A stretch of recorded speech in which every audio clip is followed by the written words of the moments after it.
Hey, bonjour à tous, j'espère que vous allez bien. Nous voici pour une nouvelle vidéo dédiée à Ansible et sa mise en pratique avec un déploiement de HAProxy Consul et Consul Template. Aujourd'hui, justement, on va voir l'utilisation de templates, mais de templates Ansible. Il s'agit de fichiers dans lesquels on va pouvoir intégrer des variables plus ou moins élaborées avec des boucles éventuellement, etc. Donc ça va nous permettre d'avoir des fichiers dynamiques et d'avoir un rendu beaucoup plus pratique, notamment quand on a des fichiers de configuration qui font appel soit à des IP, soit à des éléments variables, ce qui va pouvoir donner à notre playbook, à nos rôles en cible, beaucoup plus de dynamisme et de polyvalence. C'est ça aussi l'intérêt. Donc, qu'est-ce qu'on va faire? Alors, on en était rendu la fois précédente, donc on avait créé deux sous-fichiers, deux include dans la vidéo précédente, dans la 4e vidéo. Un include qui va donc dans le main.yml qui est la racine qui est à la racine de notre rôle dans la partie task, dans le répertoire task.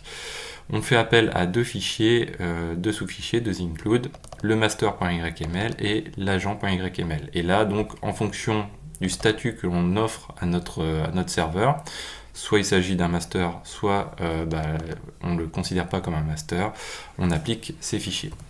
Donc, nous, ce qu'on va faire, on va se rendre dans le consul master, et on va aller intégrer notre template. Donc le template qui se réfère, les templates qui se réfèrent au master. Donc on a deux templates à intégrer, on va les voir dans le détail. Hop. On va se faire ça autrement.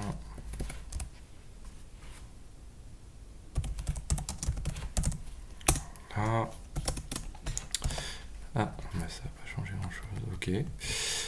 Donc première chose, donc le module template, comment on l'appelle? On l'appelle tout simplement en indiquant template. On lui indique une source, un fichier source, donc ça va être le modèle de notre template, et une destination, l'endroit où on se situe. Alors la bonne pratique, c'est le fichier source, de toujours lui ajouter un point J2 à la fin, puisqu'en fait le format du fichier c'est le format Jinja2, donc J2 ça correspond à Jinja2, et ça permet de très vite voir dans nos templates quels sont nos fichiers qui sont des templates et le fichier qui est de destination, de pouvoir faire la part des choses. Ensuite, donc on a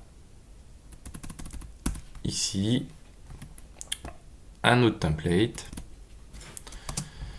Donc on fait de la même manière. Alors on va voir leur contenu, je vous le dis tout de suite à quoi correspond l'un et l'autre. Donc le premier fichier template, celui-ci, il correspond au déploiement du service consul, c'est-à-dire ça va être le service systemd qui va permettre de faire des starts, des stops de notre consul à l'aide de la commande service de systemd.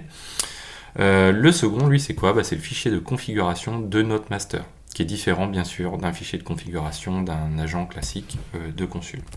Alors ces fichiers-là, ils sont dans le repository, donc je vous mets le lien dans la description, et dans la partie 5, ici on retrouve nos fichiers. Donc moi ce que je vais faire, c'est que je vais prendre tous les fichiers template, donc tout ce qui est en point J2, et je vais aller les copier dans mon repo, donc dans le rôle.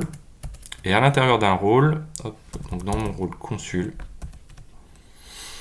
et dans mon rôle consul, on a un répertoire qui s'appelle, donc chaque rôle, on a un répertoire qui s'appelle template, donc on va copier tous ces fichiers à cet endroit-là. Donc hop, si on regarde notre fichier, notre répertoire, de rôle ici, consul, hop, on retrouve bien ici nos templates qui ont été ajoutés. Okay, donc ceux-là, c'est ceux qu'on va appeler. Si on veut y jeter un petit coup d'œil, on va faire un less de notre rôle consul dans template, et là on va s'intéresser à la partie master, à nos fichiers de configuration. Donc par exemple notre fichier de configuration. Dans notre fichier de configuration, qu'est-ce qu'on fait? On appelle une variable ici qui est l'adresse IP de la machine sur laquelle va tourner en cible, en fait. Ici, l'autre élément intéressant, c'est on va lister le nombre de machines. Donc on liste les machines du groupe qui s'appelle consul. et on regarde la longueur de ce groupe pour avoir le nombre de machines, tout simplement. Et ici, une autre partie intéressante, c'est on liste les machines de la même manière qu'on vient de faire. Donc le tableau, on utilise le tableau groups avec le nom de groupe consul, et on va dire toutes les machines que tu listes à partir de cet élément-là, tu les concatènes avec comme séparateur la virgule et avec le double quote. Voilà. Et on a un autre fichier de template qu'on a dit, donc c'est le master consul service. Donc là c'est le service c'est pareil, on lui pose quelques éléments, les adresses IP par exemple, ça serait pas forcément nécessaire il me semble. Voilà, donc j'espère que ça c'est bon. On vérifie notre host ici, ouais c'est ok. Donc ça roule. On va revenir sur notre donc notre task master. On a intégré nos deux templates. On va faire la même chose maintenant pour notre tâche agent.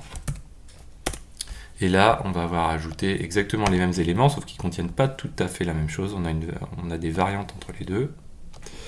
Hop, voilà, donc on va copier-coller notre template. Hop. Donc là, pendant que j'y pense, toc, si vous allez sur internet, vous tapez Ansible template, et là vous allez bien sûr avoir une bonne documentation sur l'utilisation des templates, les paramètres qu'on peut passer au module template en question. Donc on peut lui passer des droits, donc c'est les modes, donc 0, 755, etc. Le owner, pas mal d'autres petits éléments. On peut les valider aussi, les templates. On peut faire une sauvegarde avant, dès lors qu'il y aura une modification du template, c'est-à-dire qu'on rejoue Ansible et qu'on a fait une modification de notre template, Ansible est capable de faire une sauvegarde de ce fichier à côté en indiquant la date de modification par exemple. Il y a des petites choses comme ça assez intéressantes. Donc là, nous, hop, on va aller ici. Hop. Donc on remet en forme notre template. Donc on appelle le module template, la source, la destination. Donc la destination d'un service, c'est etc systemd système et le nom du service .service, donc consul.service. Et la configuration de consul, ça tombe bien puisqu'on a créé le répertoire etc consul.d auparavant, dans notre tâche principale. Et on va aller copier notre fichier en indiquant qu'on souhaite qu'il se nomme conf.json. Voilà. Donc ça c'est fait. C'est cool. À côté, j'avais rejoué mon playbook.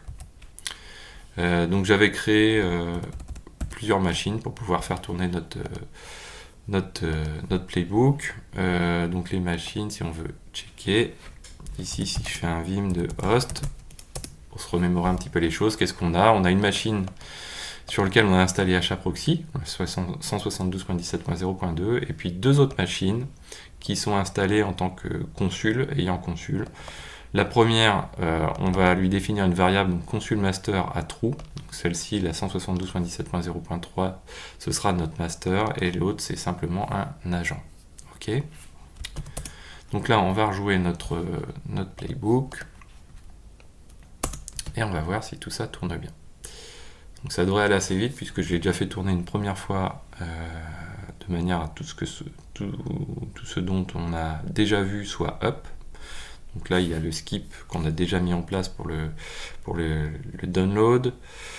Il repasse tout, et voilà. Donc là, on arrive à la partie template. Donc là, on a ce qu'on a fait, donc le include de la fois précédente, je vous rappelle.